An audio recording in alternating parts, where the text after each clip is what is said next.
First at 6, a man is sitting in jail after threatening to blow up an Austin hospital. 45-year-old Jason Linton was a patient at University Medical Center Brackenridge. Court documents say he threatened to drive a truck filled with explosives into the building.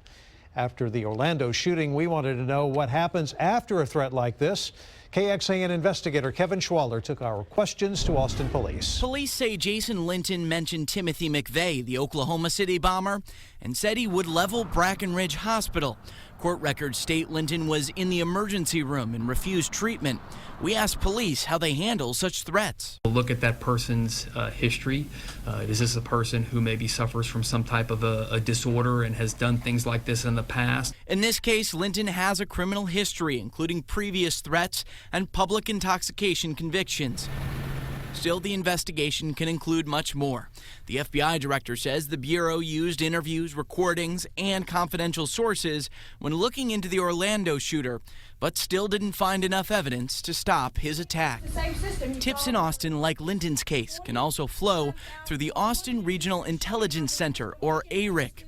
Here, 17 departments and offices work together to share information. Austin Assistant Police Chief Brian Manley says the weekend shooting in Florida also prompted response here. ARIC was spun up and immediately started paying attention to what happened.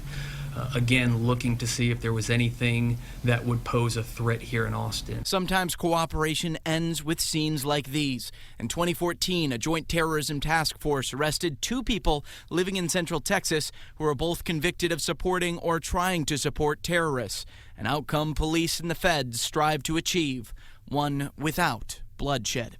Kevin Schwaller, KXAN, investigates. Austin also has a counter-assault strike team trained to handle attacks. Chief Manley says he believes Austin police are prepared to face threats of terrorism as best they can. We wanted to give you a closer look at Linton's criminal background. In 2010, Linton pled guilty to making a terroristic threat against a public servant in Montgomery County near Houston. And then last year, it happened again. Linton pleaded guilty to making a terroristic threat after he was arrested by an Austin police officer. State records also show he's been convicted for felony assault on a security officer, assault with bodily injury, public lewdness, and numerous public intoxication convictions. Linton's felony convictions prevent him from legally being able to carry a firearm, but the state is keeping tabs on how many people have a license to carry. Statewide, there are more than 1 million active handgun license holders. And here's a look at the numbers closer to home. In Travis County, more than 26,000 people are licensed to carry. That's about 2.5% of the population. More than 19,000 people have licenses in Williamson County and just over 7,000 in Hayes County.